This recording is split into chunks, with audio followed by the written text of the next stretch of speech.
पंडित जी प्रणाम। जय माता दी। जय माता दी श्रीमान। नवरात्रि का आज पहला दिन है। पूरे देश भर में माता की काफ़ी अच्छी पूजा अर्चना की गई है और कल द्वितीय दिन है।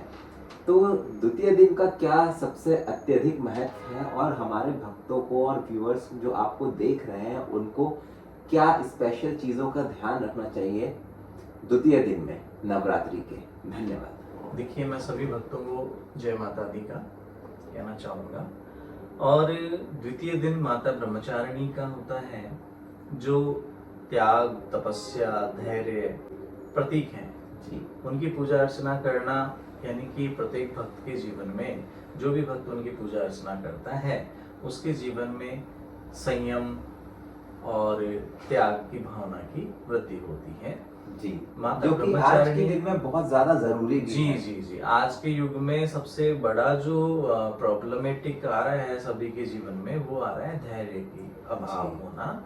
व्यक्ति के जीवन में धैर्य नहीं है, संयम नहीं है, और माता ब्रह्मचारिणी की पूजा करने से धैर्य और संयम दोनों ही आते होगी। तो पंडित जी, मैंने एक चीज देखी है, लोग सबसे ज्यादा परेशानी में इसी कारण पड़ते हैं, या तो संयम नहीं रखते अपनी वाणी में या अपने कर्मों में धैर्य नहीं रखते। जी बिल्कुल, आप तो सही कह रहे हैं। आपके अनुसार अगर ब्रह्मचारिणी माता की तहे दिल से पूर्ण इच्छा से पूजा अर्चना की जाए जी, तो उनके जीवन में धैर्य और संयम की दोनों का वृद्धि हो। बिल्कुल जी।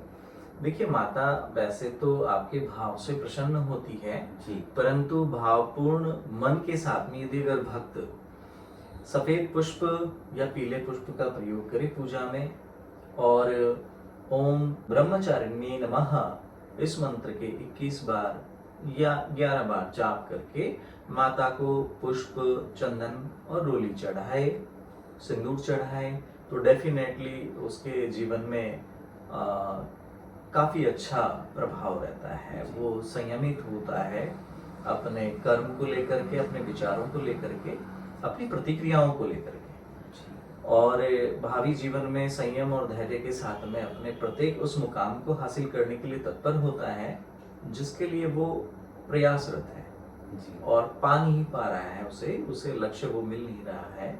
जब माता ब्रह्मचारिणी को आप स्वच्छ वस्त्र अर्पित करते हैं, आप स्वयं भी माता ब्रह्मचारिणी की जब पूजा करें जी, तो साफ सुथरे और स्वच्छ और सादा वस्त्र आप धारण करें जी। अगर पुरुष हैं तो सामान्यतः वह कुर्ते पजामे पहन सकते हैं जी। यदि अगर महिलाएं हैं तो वो धोती का प्रयोग कर सकती हैं जी। और ये चीजें आपको अगर पूजा में सात्विकता प्रदान करते हुए अगर आप करते हैं तो आपको प्रतिफल काफी अच्छा मिलता है उससे।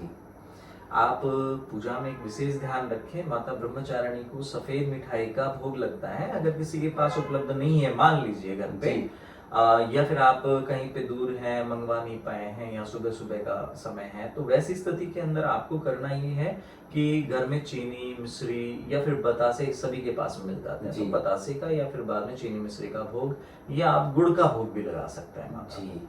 मतलब बिल्कुल सात्विक और सिंपल भोग लगाना है जी। हाँ, माता ब्रह्मचारिणी, मैंने कहा जैसा कि उनकी भावनाएं ही बहुत ही वो भावेन पूजित हैं, मन से पूजी जाती है। वैसे तो सभी देवी देवताओं की पूजा मन से करनी चाहिए हमें। बिना भाव के कोई भी पूजा आप चाहे कुछ भी अर्पित करें, स्वीकार्य नहीं होता है जी। आपने देखा भी होगा कि भगवान श्री कृष्ण जो है वो मेवा मिश्री छोड़ करके और साग खाए थे जी, है ना। तो ये एक बहुत बड़ा उदाहरण है कि ईश्वर जो है वो आपकी भावनाओं से प्रसन्न होकर के आकृष्ट होता है, ना कि आपके किसी अन्य चीज से जी।